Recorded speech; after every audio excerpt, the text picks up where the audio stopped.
वासुदेवाय नमः। ओम नमो भगवते वासुदेवाय नमः। श्री जगन्नाथ महाप्रभु की जय। आप सभी भक्तों को मेरा प्रणाम। देवशयनी एकादशी की हार्दिक शुभकामनाएं। आप सभी की मनोकामना भगवान नारायण पूर्ण करें।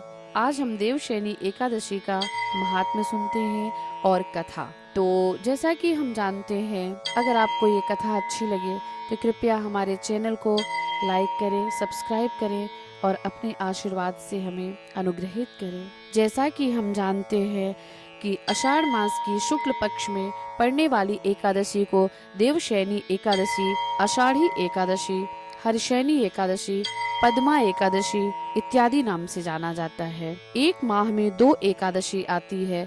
इस तरह वर्ष में 24 एकादशी होती है। वैसे साल की सभी एकादशी महत्वपूर्ण होती है, परंतु उनमें से ये खास एकादशी है देवशयनी एकादशी या पद्मा एकादशी और देव उठनी एकादशी। एकादशी के व्रत में श्रद्धा, भक्ति और विधि नियम की विशेष महत्ता होती है और विधि विधान से की गई पूजा और व्रत विशेष फल प्रदान करते हैं और हमारे सभी पाप ताप नष्ट होते हैं। और इस व्रत से हमें सांसारिक सुखों की प्राप्ति के साथ साथ मोक्ष की भी प्राप्ति होती है। इसीलिए एकादशी का व्रत सभी व्रतों में श्रेष्ठ है। एकादशी के व्रत में हमें कुछ विशेष नियमों का पालन करना चाहिए। इसीलिए इस व्रत की शुरुआत 10वीं तिथि से शुरू हो जाती है। 10वीं तिथि पर एक समय हमें सात्विक आहार लेना चाहिए। साथ ही हमें ब्रह्मचर्य का पालन अवश्य करना चाहिए और सोते समय हमें भगवान का स्मरण करते करते सोना चाहिए। फिर सुबह ब्रह्म मुहूर्त में उठकर नित्य क्रिया से निवृत्त होकर घर पे ही अगर स्नान कर रहे हैं तो उसमें थोड़ा गंगा जल डालकर स्नान करें और फिर साफ वस्त्र पहन के भगवान के मंदिर में जाके भगवान की सेवा, भगवान को स्नान और भगवान विष्णु को अलंकार बहुत प्रिय है। हमारे सामर्थ्य के अनुसार हमें भगवान को साज सज्जा के साथ में पूर्ण रूप से भगवान को सजाना चाहिए उनको। फिर भगवान के चरणों में अपने व्रत का संकल्प लेना चाहिए, सूर्य को अर्घ्य देना चाहिए। इस तरह से व्रत की शुरुआत करना चाहिए। वैसे इस बार देवशयनी एकादशी उदया तिथि में 10 जुलाई को ही है, जो हमें 10 जुलाई को करना चाहिए। 11 जुलाई को पारण हमें कर लेना चाहिए। देवशयनी एकादशी से भगवान नारायण 4 माह की योग निद्रा में चले जाते हैं। इसीलिए इस समय सारे शुभ कार्य एवं मांगलिक कार्य वर्जित होते हैं, परंतु धार्मिक कार्य किए जाते हैं। भगवान 4 माह की योग निद्रा के बाद कार्तिक मास की एकादशी को उठते हैं।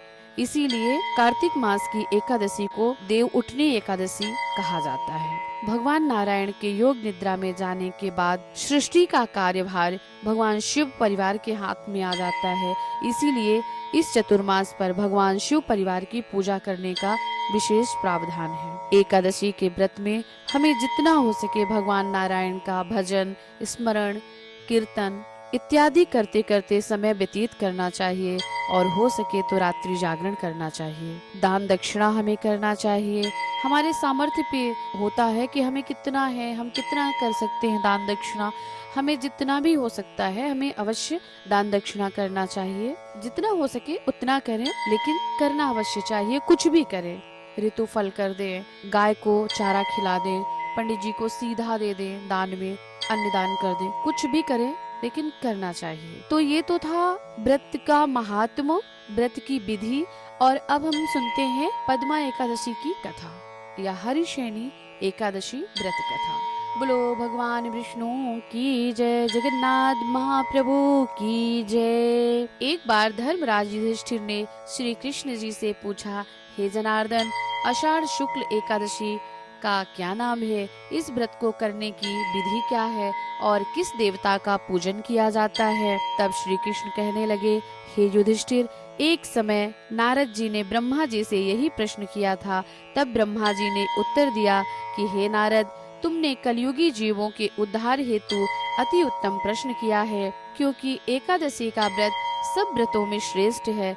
इस व्रत से समस्त पाप नष्ट हो जाते हैं और जो व्यक्ति इस व्रत को नहीं करते वे नरकगामी होते हैं। सभी एकादशियों के व्रत श्रेष्ठ हैं और उनके करने से भगवान विष्णु प्रसन्न होते हैं, परंतु उन सब में से आषाढ़ मास के शुक्ल पक्ष में जो एकादशी आती है, जिसे पद्मा नाम से जाना जाता है, वह अधिक पुण्य प्रदान करती है। पद्मा नामक इस एकादशी से संबंधित पुराणों में वर्णित एक कथा है। तुमसे मैं कहता हूँ, हे नारद, तुम ध्यान पूर्वक इस कथा को सुनो। सतयुग में मानधाता नाम का एक सूर्यवंशी राजा था, जो सत्यवादी और महान प्रतापी था। वह प्रजा का पुत्र की तरह पालन किया करता था। उसकी प्रजा धन धान्य से भरपूर थी और सुखी भी थी। उसके राज्य में कभी अकाल नहीं पड़ता था। एक समय उस राजा के राज्य में 3 वर्ष तक वर्षा नहीं हुई और अकाल पड़ गया। प्रजा अन्न की कमी के कारण अत्यंत कष्ट पाने लगी और अन्न के अभाव के कारण यज्ञ आदि भी बंद हो गए। एक दिन प्रजा राजा के पास जाकर कहने लगी, हे राजन, समस्त विश्व की सृष्टि का कारण वर्षा है। वर्षा के अभाव से अकाल पड़ गया और अकाल से प्रजा मर रही है। इसीलिए कोई ऐसा उपाय कीजिए जिससे प्रजा का कष्ट दूर हो। राजा मानधाता ने कहा, आप लोग ठीक कह रहे हैं। वर्षा से ही अन्न उत्पन्न होता है और आप लोग वर्षा न होने से अत्यंत दुखी हैं। मैं आप लोगों के दुखों को समझता हूँ। ऐसा कहकर राजा कुछ सेना साथ लेकर वनों की तरफ चल दिया।